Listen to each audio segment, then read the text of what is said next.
Y acá, muchachos, yo les doy algunos consejos para que sea más fácil el estudio de estas aplicaciones de la derivada y de hecho puede ser que con seguridad les va a servir para cursos superiores.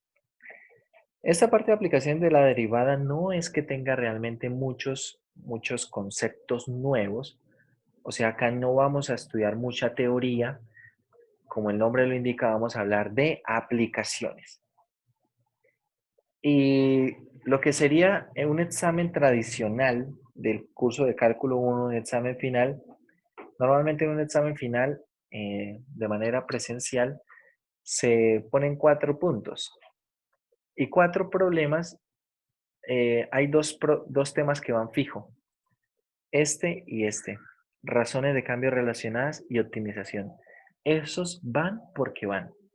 O sea, de 4 puntos siempre iban esos dos fijos. Bueno, ahora pues acá tendremos que hacer otras cosas, pero no dejan de ser tal vez las secciones más representativas de esto. Bueno, a ver, ¿y qué pasa? Lo que pasa es que, claro, en optimización, en la 4.8, si uno pregunta un problema de optimización, tiene que el estudiante mostrar que sabe de estas dos, 4.6 y 4.7. Porque acá para hablar de optimización, tiene también que saber de valores extremos de funciones. O sea, en la 4.8 está evaluando uno extremos de funciones, 4.6 y 4.7, que básicamente son criterios de la primera y segunda derivada, y en optimización realmente lo que ve uno son problemas. Entonces, con un solo problema de optimización está evaluando varias cosas, ¿sí? ¿Qué no vamos a ver nosotros acá? No vamos a ver la 4.9 ni la 4.10, ¿vale? Nosotros vamos a llegar hasta optimización. Esta es la última sección que vamos a estudiar de este capítulo. Entonces acá realmente uno puede avanzar un poco rápido. En esta partecita tal vez es donde hay un poco más de teoría, en la 4.3 y la 4.4, y tal vez un poco también en la 4.5. Pero más o menos uno va a ir avanzando rápido. Consejos, sobre todo para los problemas de razones de cambio relacionadas y los problemas de optimización, yo les aconsejo hacer una tabla. Vamos a ver, una tabla externa, no sé cómo llamarle a eso. Básicamente que usted en una hojita aparte va a hacer una tablita con los siguientes datos. Va a poner lo que son volumen, área total y área superficial.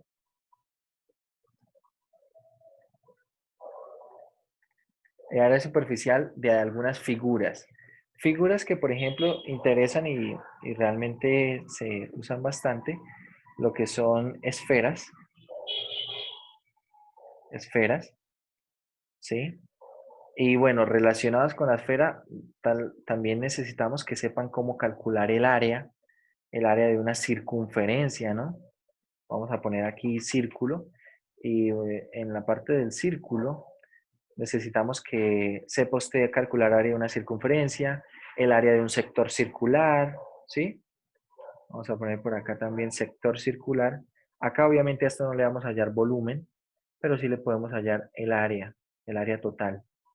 Con respecto a sólidos, nos puede interesar esferas, cilindros, conos, básicamente estos.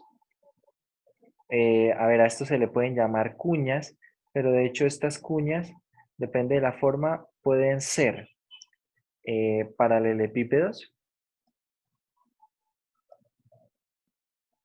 pueden ser paralelepípedos, pueden ser prismas. Miren cómo calcular esa información para prismas y también miren cómo calcular toda esa información para pirámides, ¿vale? Toda esa información para pirámides. Hay realmente diferencia entre lo que es una pirámide, lo que es un prisma, lo que es un paralelepípedo. Esto sería algo básico, algo que usted debería tener ahí a la mano, toda esa información. De hecho, lo bueno sería que usted lo tuviera incorporado a su conocimiento. Que yo pregunte, por ejemplo, ¿cómo se calcula el volumen de una esfera? Y usted puede decir, se calcula de esta manera. ¿Cómo se calcula el volumen de un cono? El área superficial de un cono. ¿Cómo se calcula el volumen de un paralelepípedo o el volumen de un prisma, de una pirámide? Y luego hay algunos otros sólidos que son bien interesantes. Este va a aparecer en algunos lugares de sus cursos de cálculos y es el cono truncado. El cono truncado. El cono truncado aparece en más de una oportunidad. Bueno, vamos a ver.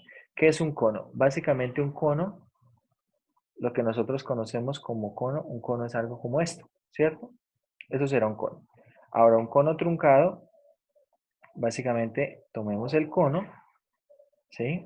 Y por acá vendrá y es como que al cono le quitamos una parte, ¿bien? Pero ojo, no lo voy a cortar de cualquier forma. El cono realmente lo voy a cortar de una forma que el corte sea paralelo a la otra base. Es decir, no voy a cortar este cono de esta manera, porque eso sí no lo podemos describir. Se puede calcular, después se podrá calcular, de pronto en los cursos de cálculo 2, en el curso de cálculo 3 se puede hallar algo del volumen y área superficial de un cono de este estilo, pero geométricamente es muy difícil de describir. Bien. Todo esto muchachos, y de hecho, si ustedes pueden incorporar incluso más información de la que les estoy poniendo acá, es mucho mejor. Consejo, a ver, yo por ejemplo, ¿cómo haría una tablita de esto? Voy a ahorrar acá todos estos dibujos. Yo, ¿cómo haría acá una tablita? Pondría acá, por ejemplo, el nombre, ¿sí? El nombre de lo que estoy usando allí. Pondría por acá como un dibujo, ¿bien? Y luego sí comenzaría, ¿bien? De pronto algo que puede ser para todos estos área, tal vez para algunos puede haber algo de perímetro. Ojo, y estas dos sobre todo para figuras planas, ¿no? Y luego entonces de ahí para allá empezamos con volumen, área superficial y área total. Y acá entonces, claro, empezamos, no sé, con esferas, ¿cierto? Acá como que el dibujito de la esfera, y teniendo el dibujito de la esfera, entonces acá en el dibujo ponemos las dimensiones del cual depende la esfera. En este caso la esfera depende solo del radio, ¿cierto? El área superficial de la esfera. El área, bueno, el área tal vez en este caso no lo llenamos, perímetro no lo llenamos, pero el volumen sí, el área superficial sí, ¿bien? Y el área superficial es el mismo área total. Tal vez cuando uno dice área superficial, a ver, cuando hablo de área superficial, puede ser el área lateral. ¿Por qué? Porque, por ejemplo, uno tiene un cilindro y uno puede tener un cilindro que sea finito, ¿cierto? Un cilindro que sea finito, y cuando uno habla del área del cilindro, puede hablar del área lateral, ¿cierto? O puede hablar del área lateral junto con el área de las tapas del cilindro. Pero si si el cilindro es sin tapas, es decir, es como un tubo, entonces es solamente el área lateral. Pero si el cilindro es, qué sé yo, como una alcancía de esas cilíndricas, entonces el área será tanto el lateral como el área de las dos tapas, ¿vale? Entonces, hacer esto realmente ayuda mucho y al principio, sobre todo, que tal vez uno no recuerda muchas de estas cosas o no tiene mucha de esta información, se le complica si no tiene a la mano esta información. Entonces, yo realmente les aconsejo lo pueden hacer bien bonito, en una tablita, y esa tablita guárdela por ahí. Créame que en otros cursos van a seguir necesitando esta información, la va a seguir necesitando. Si en algún tiempo la puede, por ejemplo, mandar a empastar, bueno, no sé, no, perdón, empastar, no, a mandar a laminar, o la pone usted tal vez en una de esos como plásticos, o ponen algún plastiquito de esos, no sé cómo se llama, son como esos de archivo. Bueno, lo puede poner en varios lugares para que no tenga que volver a hacerlo, ¿sí? Algunas personas, de hecho, lo que hace es que en los textos, a ver, vamos a ver, esto es página 221. En los textos, algo que puede ser usual, sobre todo en los textos de cálculo, es que en la parte inicial hay como un resumen de fórmulas de esto, ¿bien? Y a veces el estudiante se queda simplemente con estas fórmulas, pero ¿qué pasa? Que a veces no son suficientes. A ver, en este no recuerdo si hay un resumen de estas fórmulas al principio, la hay al final o simplemente no la hay. Vamos a ver. Bueno, acá empiezan las confusiones. Al principio no está. Al final tenemos tal vez la parte de las respuestas. Vamos a ir aquí bien al final. Bueno, acá tenemos el índice de palabras, ¿cierto? El índice de palabras.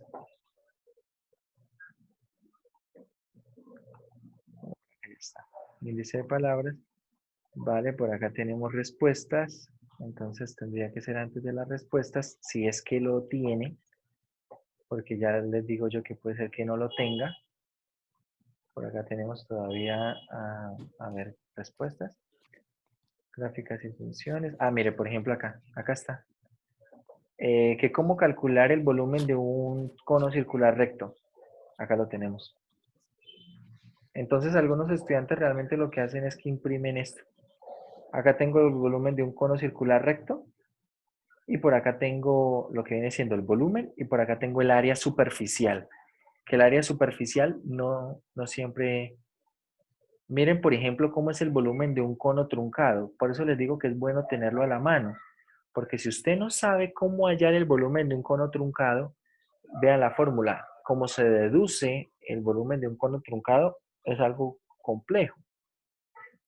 Si uno tiene, por ejemplo, ahora un cono donde el área, mejor dicho, la base como tal no es esto circular, entonces, ¿cómo se calcula? Básicamente es un tercio del área de la base por la altura, ¿sí? Entonces, bueno, acá en esta parte, esto es la página 932 acá en el PDF. Por acá encuentran también, por ejemplo, el de una elipse, un elipsoide, una esfera, ¿cierto? Lo que es volumen, área superficial, un cilindro, un círculo, un anillo circular, ¿cierto? Un disco, un sector circular, un triángulo, trapecios, bueno, ahí hay fórmulas, ¿bien? Precisamente dice ahí como fórmulas de geometría, pero sí que de pronto, lo que de pronto es cierto es que no están, no hay todo acá, ¿sí? No está todo acá. Hay algunas cosas que tal vez hay que consultar. Por ejemplo, no veo el de la pirámide. Acá tengo una esfera y tengo el área superficial de la esfera. ¿Bien? 4/3 de pi r al cubo y pi r cuadrado. Eh,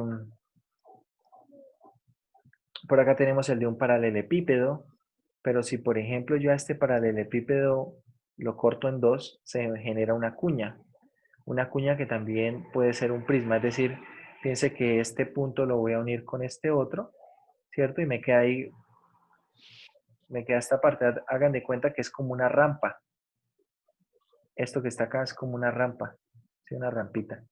¿Cuál es el volumen de esa rampa? A ojo se ve que es la mitad del volumen del paralelepípedo, muy bien, pero ¿cuál es el área superficial de la rampa? Ya no es la mitad del área superficial de la caja, no es. Entonces ahí por eso les digo hay que agregar algunas cositas más. Por ejemplo, de pirámides, de prismas, ¿sí? Esto va a ser un prisma de base triangular y la base de hecho va a ser este lateral, no es la parte de abajo. También pues habrá que mirar pirámides. De hecho el cono resulta ser una pirámide. Es un caso particular de una pirámide. De hecho, el cilindro circular recto o este cilindro de otra forma o este paralelepípedo son ejemplos de prismas. Son ejemplos de prismas. Bien. Entonces acá en general, ¿cómo se calcula el área de un prisma? Podrían uno agregar. ¿Cómo se calcula el área de, un, de una pirámide? ¿Sí? Bueno, todo eso, ya sea que ustedes lo impriman o busquen algún documento donde esté más completo o lo hagan ustedes mismos a mano, no, no me interesa cómo lo hagan, lo que me interesa realmente es que lo tengan a la mano. Y si ustedes observan, por ejemplo, acá en el cono truncado, bueno, acá dice frusto de un cono. En el cono truncado habla del volumen, pero ¿qué pasa con el área superficial? ¿Qué pasó con ese área superficial? ¿Quién es? ¿No existe? Claro que existe, pero aquí no está. Está incompleto, ¿sí? Entonces, esta información no está completa y de hecho conozco varios textos de cálculo donde esta información no está completa. Por lo menos acá aparece el cono truncado, el volumen. Hay algunos donde ni siquiera aparece el cono truncado. Entonces, bueno, a esto yo les aconsejo que comparen, hagan un cotejo de las fórmulas que están acá, de las fórmulas que de pronto pueden encontrar en otros textos y por ahí pueden ir mirando y complementando, ¿no? Pero ya están ustedes cómo quieren tener esa información. Lo que es usual es que al final o al principio de los libros uno encuentra este tipo de cosas. Bueno, por acá en los apéndices puede ser que encuentre estas cosas, ¿sí? Como pueden ver el texto, este texto de SIL tiene hasta el capítulo 16. Y bueno, acá uno puede estudiar bastantes cosas. Este curso va hasta el capítulo 4, ¿cierto? El curso de nosotros va hasta el capítulo 4. El curso de cálculo 2 va a ir hasta el capítulo 9. El curso de cálculo 3 va hasta el capítulo 15. Hasta el capítulo 15. Y bueno, acá luego hay una introducción a algo de ecuaciones diferenciales en el capítulo 16, aunque realmente uno de ecuaciones diferenciales lo estudia con un texto de SIL, pero no es este. Es otro que es precisamente de ecuaciones diferenciales. Bueno, vamos a volver a lo que es el inicio, creo que era esta. Bueno, sí, por acá íbamos. 212, 221 era. Eso, 220. Bueno, entonces vamos a empezar con lo que son aplicaciones. Tal vez hay algunas fórmulas por acá que puede ser que no las tengamos presentes, muchachos, pero como ya se les estoy diciendo, eh, ya sea, bueno, mañana tenemos el examen, para la próxima semana tengan eso listo, tengan eso ahí, que de pronto esté listo, lo tiene en el computador, lo tiene como un archivo, perfecto. También les advierto que puede ser que en algunos textos estas fórmulas estén mal, así que no se crean que porque está escrito en un texto eso es la palabra de Dios, eso es perfecto, no. Puede ser que esté mal. Entonces, miren en varios textos la información cómo está, cómo aparece, y por ahí pueden ir viendo eh, cuál está correcta, si de pronto hay alguna que esté incorrecta. También pueden ir complementando la información y esto lo seguirían utilizando toda la carrera. Vamos a empezar con movimiento rectilíneo. Bueno, a ver, el movimiento rectilíneo es una aplicación de la derivada bastante sencilla. De hecho, ¿en qué consiste? Suponga usted que tiene un objeto que se mueve de manera rectilínea, como dice acá. Suponga que S de t describe la función posición de un objeto en movimiento rectilíneo. Un movimiento que se mueve en línea recta, como por ejemplo la caída libre de un objeto, ¿sí? Suponga que tiene usted una pelota que está sobre un techo y usted simplemente deja caer la pelota al suelo, ¿sí? Y cuando digo simplemente la deja caer, es precisamente así, no es que la va a lanzar con una velocidad, perdón, con una dirección horizontal, es simplemente como que la deja caer, como tener usted ahí, qué sé yo, su borrador, levanta la mano y simplemente abre la mano. Al abrir la mano, el borrador va a caer en caída libre. Pero si de pronto, no sé, su hermano está a 3 metros de distancia y usted le quiere botar el borrador, eso no es caída libre, eso es movimiento parabólico, ¿cierto? Entonces, esto es con respecto al movimiento rectilíneo. No solamente se puede analizar para caída libre, pero es un ejemplo. Dice, entonces la función velocidad en todo instante de tiempo, ¿quién es? Es la derivada de la función posición. Y la rapidez es precisamente el valor absoluto de la velocidad. Resulta que como van a ver ustedes en física, la velocidad tiene carácter vectorial. La velocidad y bueno, y el SDT se comportan de manera vectorial. Es decir, por ejemplo, uno puede encontrar que una velocidad sea negativa. No quiere decir que esté mal, El hecho de que la velocidad sea negativa, para este tipo de casos lo que quiere decir es que está apuntando en la dirección negativa del sistema de referencia. ¿Bien? Pero entonces, para poder calcular la rapidez, uno calcula simplemente el valor absoluto de la velocidad. Y la función aceleración de un movimiento que se mueve de manera rectilínea. ¿Quién es la aceleración? Bueno, la aceleración es la primera derivada de la velocidad, que será lo mismo la segunda derivada de la función posición. ¿Vale? Dicho esto, uno puede ahora empezar a resolver algunos problemas. ¿Sí? Ahorita vamos a hablar acá de algunas cositas, pero a ver, vamos a resolver, de hecho uno puede resolver problemas a partir de lo que es simplemente esto. Si yo tengo una función posición de un movimiento rectilíneo, entonces la velocidad, ojo, esto solamente se cumple en movimiento rectilíneo. ¿Quién es la velocidad? La velocidad es la primera derivada de la posición. ¿Quién es la aceleración? La aceleración es la primera derivada de la velocidad, pero también es la segunda derivada de la posición. ¿Sí? En algunos casos uno, de hecho, lo que hace es el proceso contrario. Arranca de la velocidad y se va hasta la posición. Vamos a resolver entonces un par de problemas de esto. Veamos por acá. Bueno, por aquí. Miren esto. Dice... S de t es una función de una partícula que se mueve sobre una recta horizontal, es decir, se mueve de manera rectilínea. Encuentre la posición, velocidad, rapidez y aceleración de la partícula en los instantes de tiempo indicados. Vamos a hacer, por ejemplo, el problema 4. Vamos a hacer el problema 4. Vamos a copiar acá todo esto para que no pierda tanta calidad una vez pasemos aquí. Vamos a resolver el problema. Bueno, tal vez acá no se copió.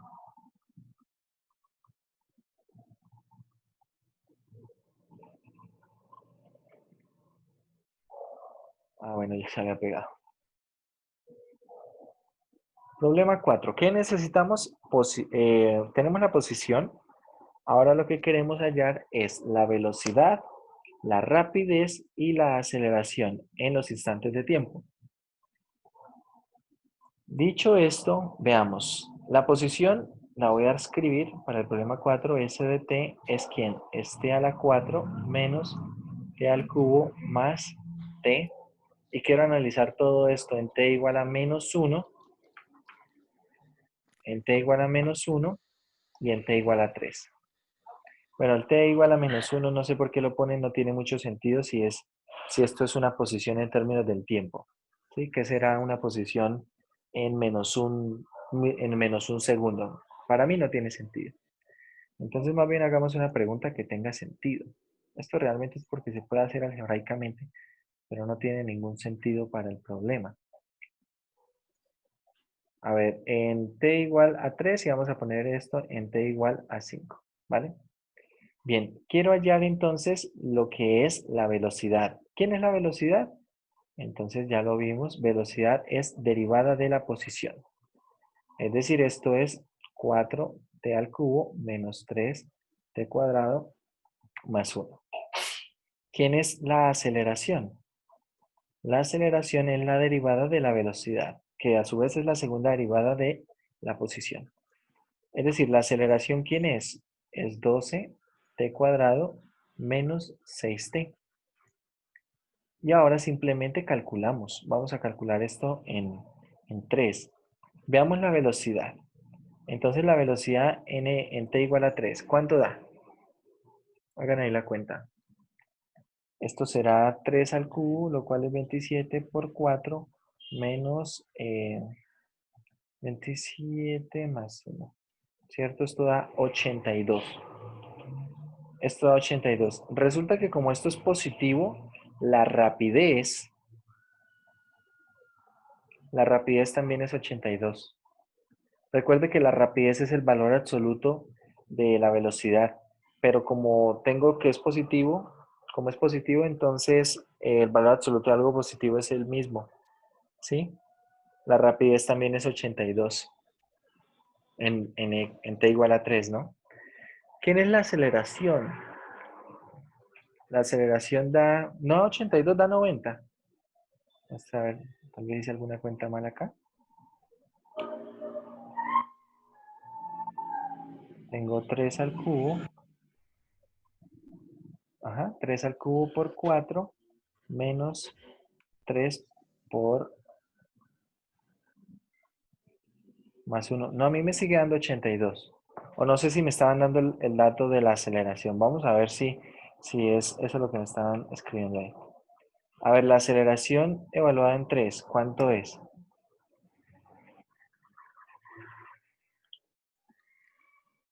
La velocidad, dicen que la velocidad da 90. ¿Por qué?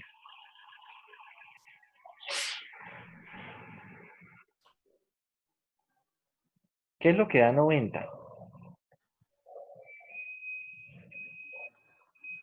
Da 90 la aceleración. Bueno, vamos a calcular. Bueno, tenemos entonces 12 por 3 al cuadrado menos 6 por 3. Ah, bueno, esa es la que da 90, la aceleración. Para allá íbamos. Entonces, bueno, la aceleración da 90, ¿sí? La aceleración está dando 90. Y ahora, bueno, si queremos calcular esto en 5, pues es más o menos lo mismo, ¿no? Es exactamente lo mismo. B evaluado en 5, A evaluado en 5. A ver, B evaluado en 5.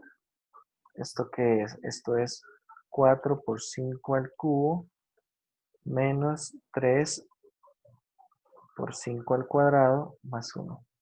Esto da 426. Esto da 426.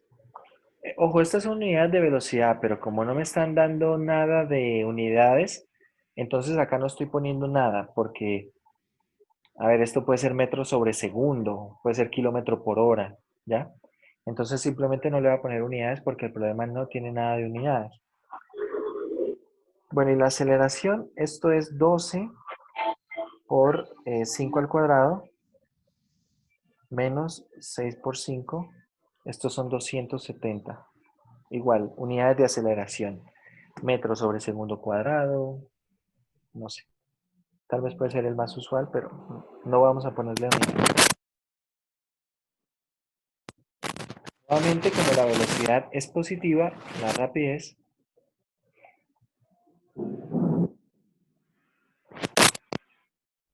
es la misma.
Bueno, ahora, ¿se escucha?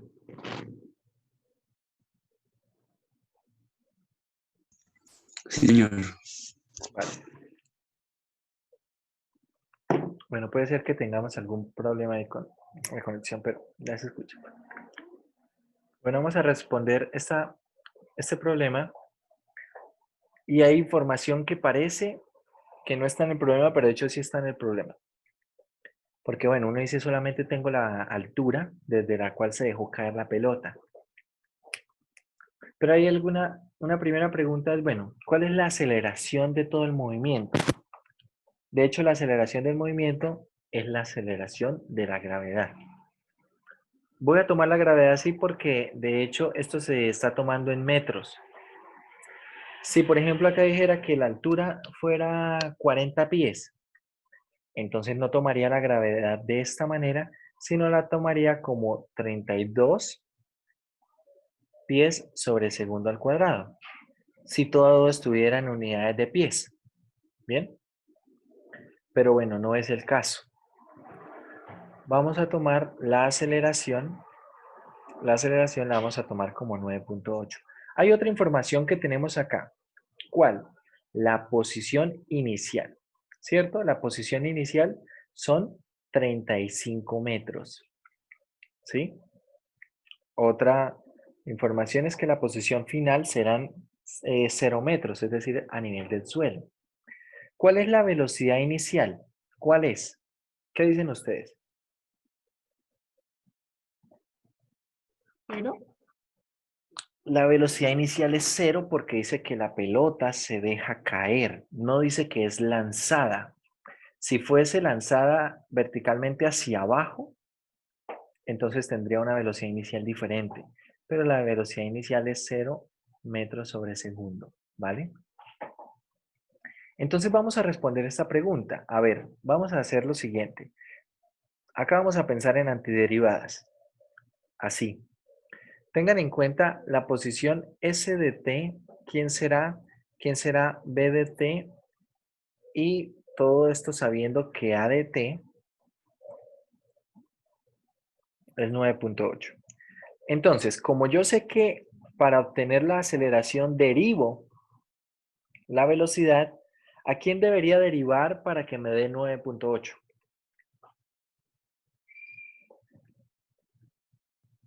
¿A quién debo derivar para que me dé 9.8? ¿Qué función debo derivar?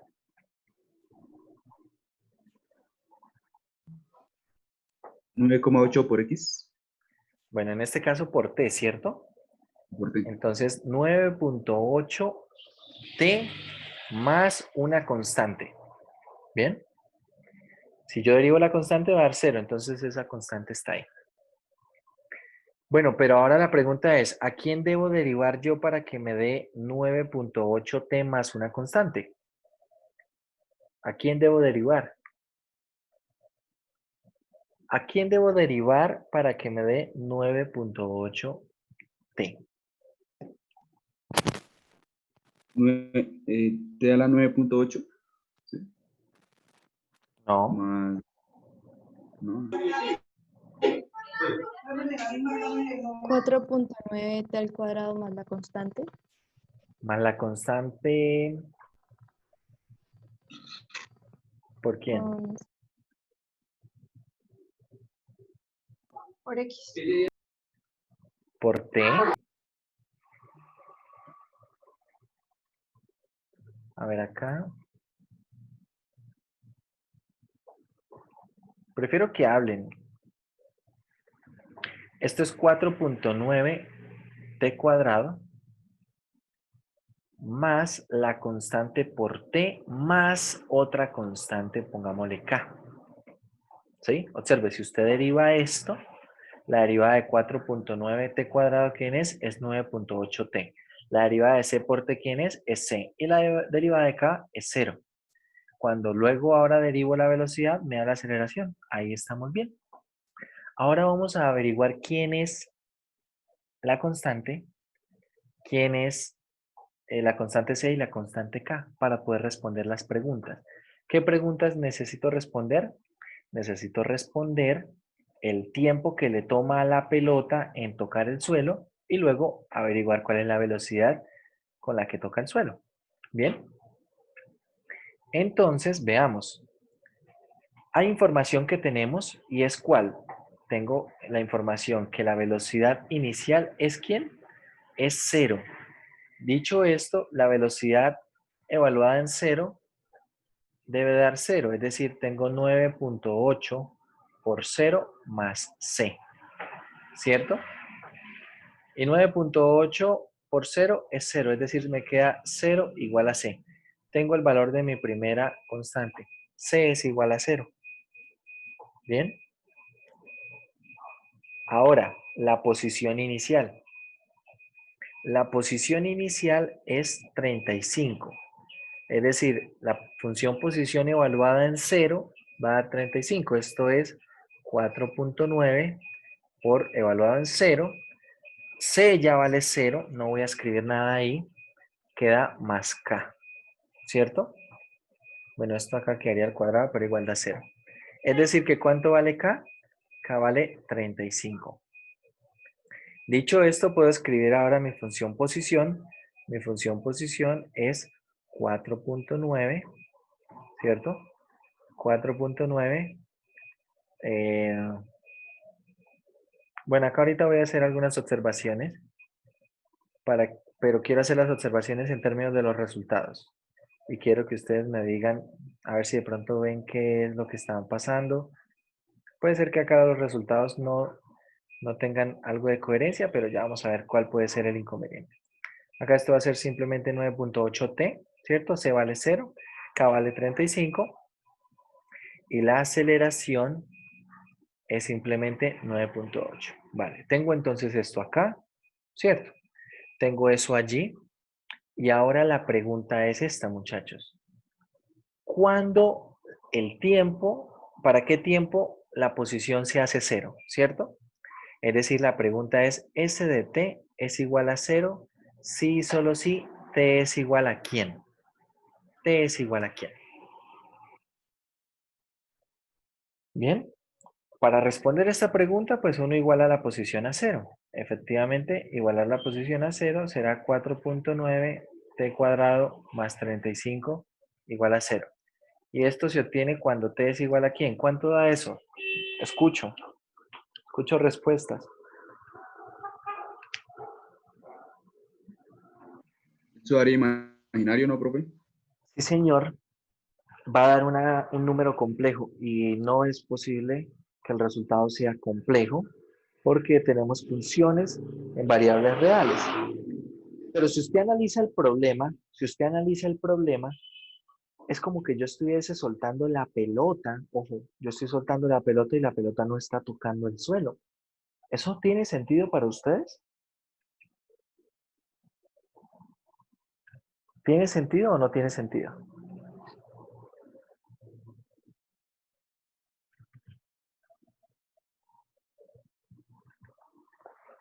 ¿Tiene sentido o no? ¿Qué dicen, muchachos? No.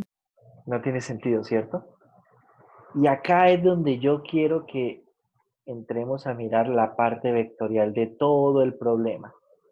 Cuando uno quiere analizar el problema de manera vectorial, un consejo que les doy, hagan una representación del problema. Suponga que por acá está la pelota y la pelota es soltada. Y para hablar entonces esto desde cierta altura, ¿cierto? Voy a poner entonces por aquí otro eje, ¿sí? Y entonces esto está acá a una altura 35 unidades, ¿cierto? De 35 metros. La pelota va hacia abajo. Y mucha atención acá, mucha atención. La pelota va hacia abajo y por lo tanto, ¿hacia dónde apunta la aceleración? La aceleración apunta hacia abajo. Y la velocidad también apuntan hacia abajo. Es decir, que de hecho en mi sistema de referencia, la aceleración se tiene que tomar negativa. Mucha atención. Se tiene que tomar negativa. por el sistema de referencia, no va hacia la parte positiva. Claro, como yo la había tomado con 9.8, ¿qué era lo que estaba pasando? Lo que estaba pasando es que estaba resolviendo un problema como si esto estuviera siendo lanzado hacia arriba, ¿cierto? Y de hecho la velocidad, como todo lo tuvimos a partir de la aceleración, la velocidad también iba hacia arriba. Entonces básicamente esto parecía más bien un lanzamiento de un cohete o algo por el estilo. O como si hubiese lanzado un globo de helio, lo hubiese soltado. Y no coincidía con el problema. Entonces acá la gravedad tiene que ser negativa. Bueno, y acá hay algunos cambios realmente leves. Esto va a ser negativo también, entonces esto va a ser negativo, ¿sí? Y de hecho, cuando hacemos las cuentas, ¿cuánto vale C? Bueno, volvemos a calcular. C vuelve a valer 0. Tenemos el valor de C es 0. Pero ojo, ahora el valor de K, ¿cuánto es? El valor de K, ¿cuánto es el valor de K? Como T vale 0, el valor de K sigue siendo 35. No cambió el valor de K.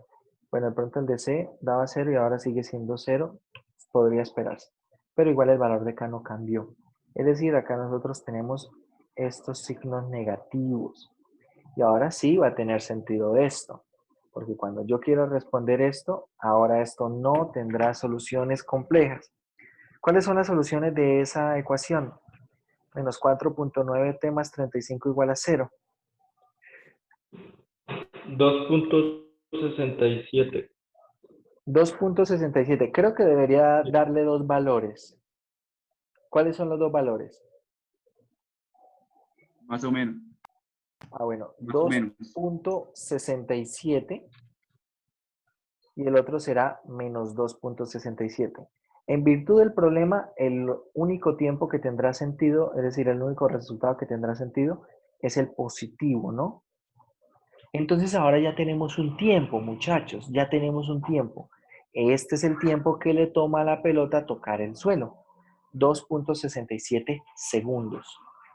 Le toma eso en tocar el suelo. Bien, si tenemos este tiempo, ahora vamos a calcular la velocidad con la que impacta el suelo. ¿Cómo hacemos para calcular eso? Simplemente en la función velocidad evaluamos el tiempo, es decir, vamos a calcular la velocidad en 2.67. ¿Y cuánto da eso?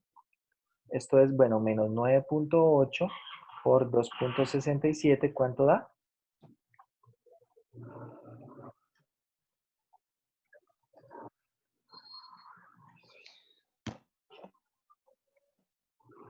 Bueno, eso da 26.16 menos 26.166. 26.166. ¿Esto en qué unidades? Bueno, esto acá estaba en segundos. Esto es en metro sobre segundo. ¿Bien? En metro sobre segundo. Bueno, el segundo podemos poner una S o SG. Ojo, esta velocidad negativa no quiere decir que el movimiento sea un movimiento desacelerado. Y es el tercer aspecto que quiero tocar de esta parte de movimiento rectilíneo. Este movimiento, de hecho, se está acelerando y acá tenemos esta velocidad, pero acá podemos hablar nosotros de la rapidez. Recordemos que la rapidez es el valor absoluto de la velocidad, ¿cierto? Es decir, la rapidez será 26.166 metros sobre segundo. Recordemos, muchachos, que la rapidez es ese valor absoluto y para un movimiento rectilíneo la rapidez no tiene naturaleza vectorial. Cuando yo digo que tiene naturaleza vectorial, lo que quiero decir es que tiene una dirección y precisamente el movimiento rectilíneo la dirección la da el signo. Solamente tendremos un más o un menos. Si es negativo va en el sentido de la, bueno, hacia la parte negativa del sistema de referencia o si es positivo hacia la parte positiva del sistema de referencia. Bien, tenemos eso allí. Ahora vamos a responder una pregunta que tal vez es la siguiente. Por ejemplo, si yo les dijera, muchachos, lo siguiente. La aceleración de un movimiento es cero. ¿Ustedes qué pueden decir con respecto a la velocidad? Si la aceleración de un movimiento es cero en todo instante de tiempo. Está en reposo. La Constante, la velocidad es es constante. constante. Que la velocidad es constante. La velocidad, es decir, si hay movimiento, pero se está moviendo a velocidad constante. No hay aceleración. ¿Bien? Si la aceleración es positiva, ¿qué se puede decir de la aceleración? Perdón, de la velocidad si la aceleración es positiva. ¿Será que se puede decir que la velocidad va aumentando o no? ¿Qué dicen ustedes? Sí, Si la aceleración es positiva, ¿será que la velocidad va aumentando? ¿O es Aumenta por el transcurso del tiempo, ¿no? Claro, en virtud del tiempo es la pregunta. Ahora, si la velocidad es negativa, ¿será que la velocidad se va disminuyendo? Es decir, va disminuyendo no, la velocidad, ¿no? Pero ¿por qué si era No. positiva se aumentaba y ahora cuando es negativa no disminuye? Ahí lo que implica la dirección, ¿no? Sí, O no el tiene que negativo ver. implica la dirección. Entonces, ojo, mucha atención. Si la aceleración es positiva, eso no quiere decir que la velocidad va aumentando, pero tampoco quiere decir que va disminuyendo. A ver, les voy a poner un ejemplo, que yo creo que con ejemplos de este estilo podemos entender esto bastante bien. Vamos a tomar ahora el proceso inverso, muchachos, y ahora vamos a tomar la pelota acá en la parte de abajo y la pelota va a ser lanzada verticalmente hacia arriba. Va a ser lanzada verticalmente hacia arriba, totalmente en vertical, es decir, no va a ser movimiento parabólico, ¿bien? Verticalmente hacia arriba. ¿Cuál es la aceleración involucrada en este movimiento? La aceleración en todo instante de tiempo nuevamente es la gravedad y eso va a ser el menos negativo. 9.8, ¿cierto? Menos 9.8 metros sobre segundo al cuadrado. Metros sobre segundo al cuadrado. Acá nuestro sistema de referencia, bueno, hacia la parte de arriba, va de la parte positiva hacia acá lo negativo.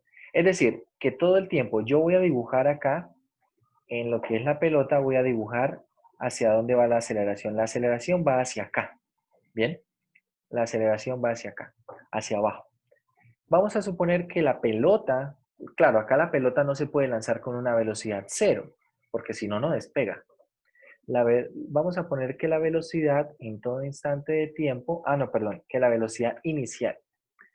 Vamos a decir que la velocidad inicial es de 30 metros por segundo. No sé con qué lanzamos eso, con un cañón, con la mano, no sé. 30 metros por segundo la lanzo verticalmente hacia arriba. Es decir, que la velocidad siempre apunta en la dirección del movimiento. ¿Sí?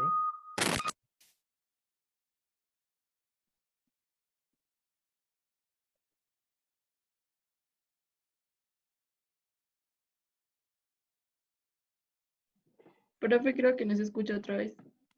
Es que hay no sé si escuchan un pito ahí, ¿escuchan un pito?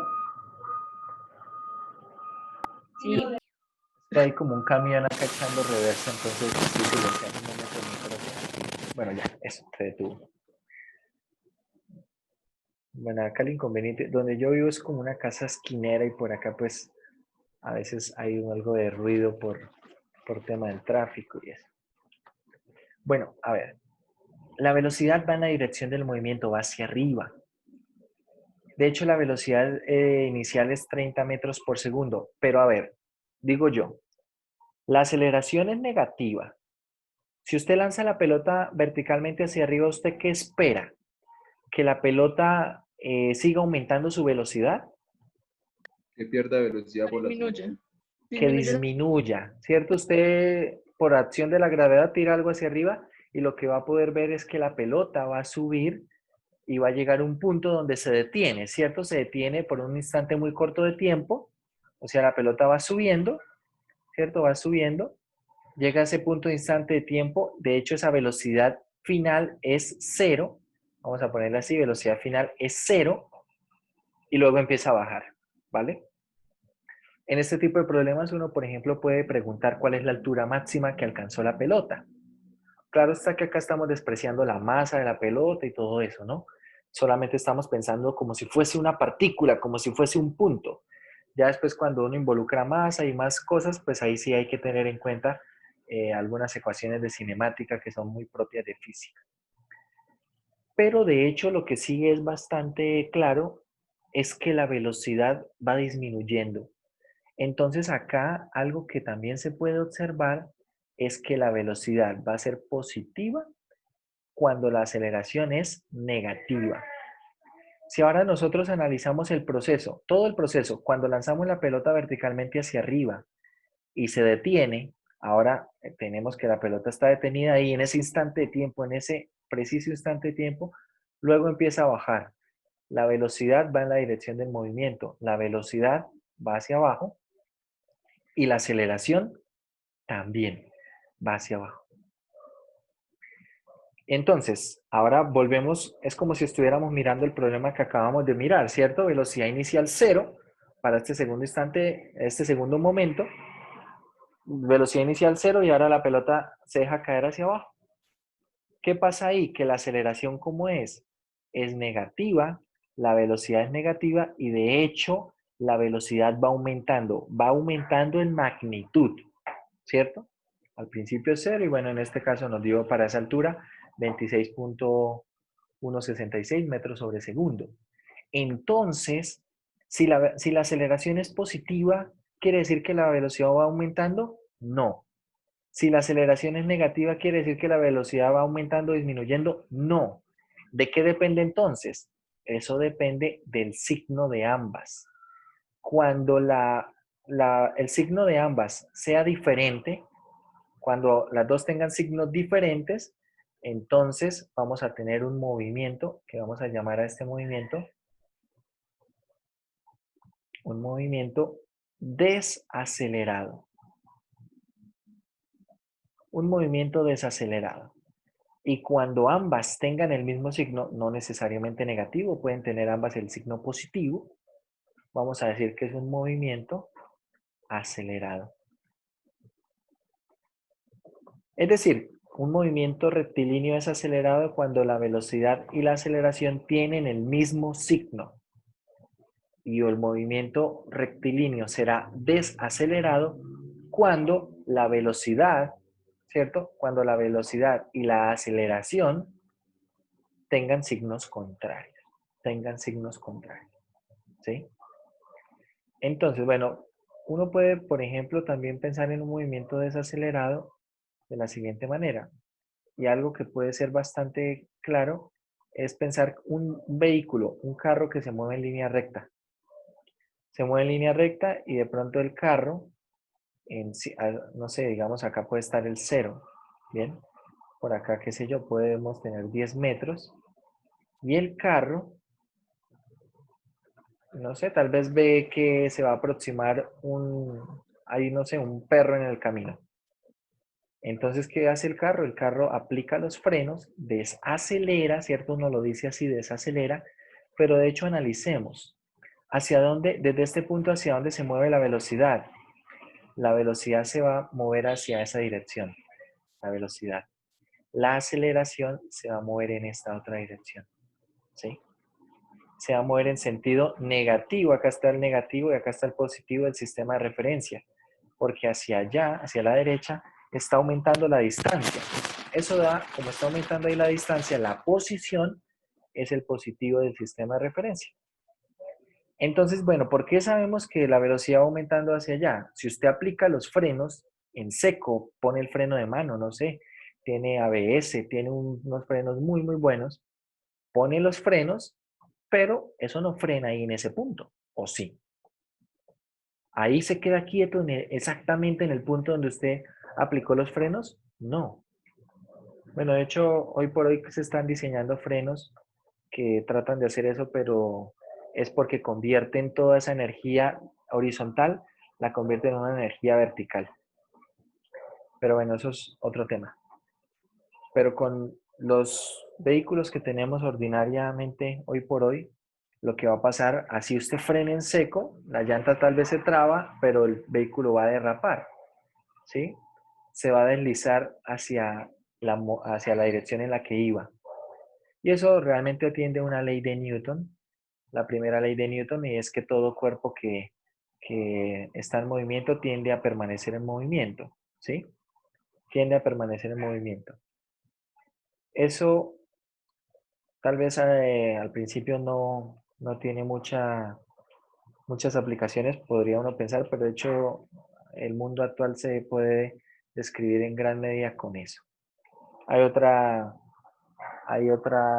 ley de Newton y es que toda fuerza que se produce tiene una fuerza equivalente que es contraria. Y eso básicamente se puede ver, por ejemplo, cuando se dispara un arma. Si ustedes al menos han visto un video de cómo se dispara un arma tal vez de un calibre grueso, una escopeta o algo así, ¿qué es lo que ustedes ven, por ejemplo, en las películas cuando se dispara un cañón o se dispara un arma así como más o menos potente? ¿Qué ven? Que la persona que dispara, o si es un cañón, eso tiene un retroceso, ¿cierto? Esa fuerza de retroceso es una fuerza que contrarresta la fuerza con la cual es disparado precisamente el proyectil. Entonces, acá, ¿qué es lo que ocurre? En esta ley de Newton, en la ley de movimiento de Newton, y es que el cuerpo va a seguir bueno, permanece en ese mismo movimiento, ¿no? Tiende a permanecer en movimiento. ¿Qué es lo que va a ocurrir entonces? Que cuando se aplican los frenos, de todas formas la velocidad sigue apuntando hacia la derecha, hacia donde va quién, hacia donde va el desplazamiento. Pero como es un movimiento desacelerado, la aceleración tiene que ir en dirección contraria. Bueno, y esta aceleración, realmente este tipo de problemas, modelarlos con alguna función, no se puede hacer, al menos no con este tipo de funciones sencillas. Hay que aplicarle bastante cinemática y eso depende de muchas cosas. Incluso cuando ustedes están en física estudiando cinemática, allá se trabajan muchos casos ideales, casos como que, por ejemplo, uno no tiene en cuenta totalmente la fricción. Básicamente eso frenas en virtud de la fricción, ¿cierto? Y pues uno pues no tiene en la realidad que esa fricción es homogénea, porque de pronto el camino no es homogéneo, tiene irregularidades, la llanta también tiene algunas imperfecciones que no se distribuyen de manera homogénea, bueno, etcétera. Pero sobre casos ideales tal vez se pueden estudiar cositas desde la teoría. Este es un movimiento en el cual la velocidad es negativa, perdón, la velocidad es positiva, la aceleración es negativa, ¿cierto? Y es un movimiento desacelerado. Pero, ¿dónde encuentra entonces un movimiento acelerado? Suponga que el vehículo está en un semáforo, ya no está frenando porque se atravesó un perro. Está en un semáforo y entonces el vehículo está poniéndose en marcha. La aceleración va hacia la parte positiva y entonces la velocidad que acompaña el movimiento también va hacia la parte positiva. Como ambas son positivas, ¿cierto? Entonces tenemos un vehículo que se está acelerando. De la misma forma, supongamos que el vehículo se encuentra allí, pero ahora se encuentra estacionado. Ahora se encuentra estacionado acá y necesita echar reversa. Entonces, con respecto a este sistema de referencia, el vehículo va hacia la dirección negativa y la aceleración también va hacia esa parte negativa, ¿sí? Es un movimiento acelerado hacia la parte negativa. Entonces, en un movimiento rectilíneo, para decir que algo es acelerado o es desacelerado, debo analizar los signos de la velocidad y la aceleración. Por sí solo el signo de la aceleración no dice nada. Por sí solo el signo de la velocidad no dice nada. Con respecto a si el movimiento es acelerado, por supuesto. Pero hay también, para que empiecen a tenerlo en cuenta, muchachos, la aceleración es vectorial, es decir, tiene una dirección y esa dirección en el movimiento rectilíneo es el más o el menos. Y la velocidad también es vectorial, ¿bien? También tiene un signo. Cuando ustedes estén en física, ya pues esa parte vectorial no solamente serán movimientos rectilíneos, sino que sé yo, ustedes empiezan a analizar movimientos parabólicos, ¿cierto? Movimientos parabólicos, y ahí empiezan a aparecer otro tipo de velocidades, donde se va a utilizar, por supuesto, también el cálculo diferencial y empieza a aparecer una velocidad tangencial, empieza a aparecer también una velocidad normal, ¿sí? Una aceleración normal. Y de hecho acá hay algunas fuerzas que se actúan sobre esto. Por acá tenemos la gravedad, ¿cierto? La aceleración. Hay una aceleración normal por acá. Bueno, hay varias. La aceleración normal es perpendicular a la velocidad tangencial. Bueno, perdón, la velocidad normal. Y bueno, hay varias cositas allí que se analizan en un movimiento parabólico. De hecho, esto ya no se puede analizar así, porque es que no tengo un signo. De hecho, esto está variando. Si usted mira esto, la velocidad tangencial aumenta tanto en la variable X como en la variable Y. Y bueno, ya no se puede analizar igual que un movimiento rectilíneo. Pero bueno, al menos algunas de estas ideas puede ser que nos sirvan más adelante. Bien. Bueno, esto con respecto a esta parte. Vamos a ir ahora acá a lo que es el PDF y vamos a hablar un poco, por aquí, hablar un poco de lo que es las razones de cambio relacional. Bueno, por acá ustedes ven varios problemas, estos problemas de lanzamiento verticalmente hacia arriba, acá un movimiento rectilíneo de un coche que se mueve sobre una pendiente, bueno, cosas así. Vamos a hablar de razones de cambio relacionadas. Para hablar de razones de cambio relacionadas, sí vamos a necesitar, muchachos, que ustedes tengan muy, pero muy presente estas fórmulas que les solicité, porque acá, de hecho, sí las vamos a estar utilizando. Es el primer momento acá donde vamos a estar utilizando estas fórmulas. Entonces, por favor, vayan haciendo eso. Y cuando queremos hablar de razones de cambio relacionadas, bueno, vamos a hablar acá de una pequeña introducción, dado que no tenemos así mucho tiempo en la clase, no queda mucho tiempo de la clase. Entonces, cuando queremos hablar de razones de cambio relacionadas, tenemos que pensar en algunos problemas como los siguientes. A ver, acá hay problemas que se pueden entender bastante rápido a partir de lo que es la misma situación. Piensen ustedes lo siguiente. Piensen que, por ejemplo, yo tengo por aquí un punto. Este punto puede ser, no sé, una ciudad. Y de esta ciudad A sale hacia una ciudad B un tren. Pongamos un tren. Y por aquí hacia una ciudad C, todo esto en movimiento rectilíneo, sale otro tren. Bien, de esta estación A a la estación C sale un tren, de la estación B a la estación C sale un tren. Entonces, el tren, los dos trenes, vamos a suponer lo siguiente, el tren que salió desde A hasta B tal vez salió con una hora antes. Entonces llevará acá algún recorrido. Bien, llevará acá algún recorrido y a partir de todo el instante de tiempo yo lo que quiero medir son dos cosas. Yo, por ejemplo, podría medir la distancia. Esto sería simplemente una función lineal. Una distancia, la distancia que lleva el tren desde la ciudad A. ¿Cuánta distancia llevará recorrida? Y suponga que a partir de este instante de tiempo, en este punto amarillo de acá, cuando sale el tren de la ciudad, el tren que va hacia la ciudad C, sale de A, el tren va por aquí, sí, apenas salió. Pero de pronto un tiempo después, ¿dónde va a ir el tren hacia la ciudad C? Tal vez va por acá. Entonces yo lo que quiero medir realmente es qué tanto está variando esta distancia entre los dos trenes. ¿Qué tanto estará variando? Por acá voy a tener una distancia, ¿cierto? Voy a tener una distancia. Esta distancia llamémosla Y. Entonces, algo que es natural es que en virtud de estos dos, si suponemos que tenemos ya este ángulo, yo puedo averiguar vamos a llamarlo Z, pero Z, de hecho, puedo escribirlo en términos de quién. De hecho, Z depende de X y Y. ¿Sí? Z es una ecuación que depende de X y Y. Entonces yo quiero saber qué tanto está variando Z, qué tanto está variando esta distancia con respecto al tiempo. Básicamente acá lo que necesito es calcular de z de t, pero como z es una función que depende de x y y, entonces acá voy a tener que derivar con respecto a x y a y, pero en términos del tiempo. Acá vamos a utilizar algunas cosas de las que ya hemos visto.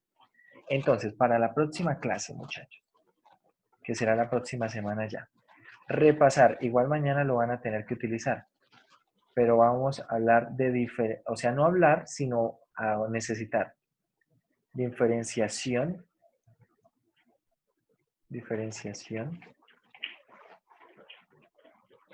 implícita.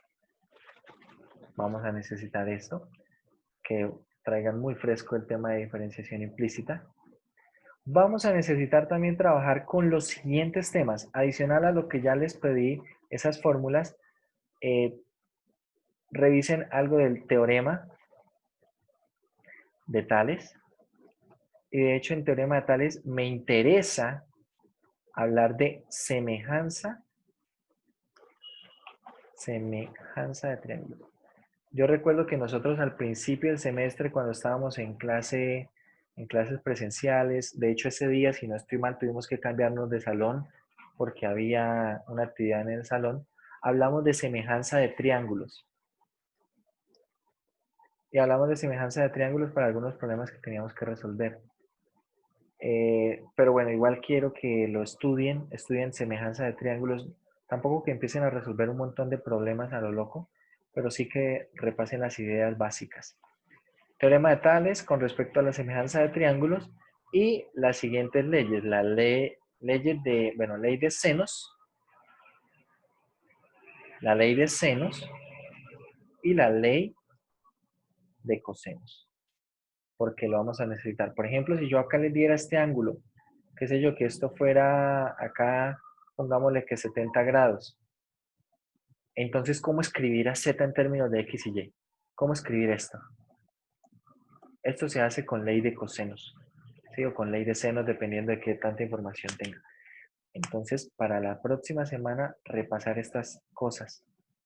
Si no la ha visto nunca en su vida, esta ley de senos, ley de cosenos, entonces investiguen, le echan una leída, porque vamos a estarlo necesitando en los problemas que vamos a resolver acá. Realmente esta parte de aplicaciones puede ser un poco complicada, se los digo también, pero no es por los temas nuevos, es porque requiere muchos conceptos previos. Conceptos principalmente de geometría, teorema de Tales, ley de senos, ley de cosenos, cosas de trigonometría y por supuesto las fórmulas que les pedí anotar por ahí aparte, ¿sí? Áreas, volúmenes, etcétera. Entonces, por favor, la próxima semana tengamos todo esto, pero no es que simplemente usted lo imprime y lo dejó ahí. Imprímalo si quiere buscarlo. En internet puede hacer un barrido por internet, algo que tal vez yo les aconsejo. Si de pronto tiene la opción de imprimir, busque ya sea en libros o en internet, vaya buscando fórmulas y ahí en Word puede ir haciendo un collage de toda esta información y luego, si quiere, lo imprime. O si no, lo va haciendo a mano. Pero por favor, la próxima semana tengan eso y tenganlo ya leído, ¿no? Que yo, por ejemplo, pregunte, bueno, ¿cómo se calcula el volumen de un cascarón esférico? Ah, eso se me olvidó haberlo agregado. Ese también consúltenlo, muchachos. Suponga que usted tiene acá media esfera. Si yo tengo media esfera, yo les pregunto por el volumen, no es difícil. Usted dice, bueno, el volumen de la esfera lo divido en 2 y ya está. Si le pregunto por el área superficial, me dice, bueno, tampoco es difícil. Calculo el área superficial de la esfera, lo divido en 2 y ya está. Perfecto, pero ¿qué pasa si ahora yo tengo por aquí un casquete cilíndrico? Este pedacito de acá. ¿Cómo es el volumen de lo que está ahí dentro de ese casquete? ¿Cuál es el volumen? ¿Cuál es el área superficial de ese casquete? Supongo que tal vez yo acá, no sé, puede ser que dé la altura, y eso lo vamos a usar para algunos problemas. Tal vez yo aquí, no sé, esto tenga un radio R, pero yo ahora le dé una altura h a la cual está ese casquete. Sí, una distancia aquí h. Entonces, en virtud de esta distancia, ¿cómo hago, por ejemplo, para calcular este otro radio? Porque, ojo, este radio de acá no es el mismo. Este acá va a ser otro radio, llamémosle R mayúscula. Entonces, ¿cómo calcular el volumen? ¿Cómo calcular el área? Agreguen ese también allí. Y ese, por ejemplo, no está en algunos libros. No está. Entonces lo consultan. Bien, lo consultan. Bueno, muchachos, eso sería todo por el día de hoy. Mañana, por favor, muy puntuales con el tema del examen. Ya hablamos un poco de los tiempos. Por favor, no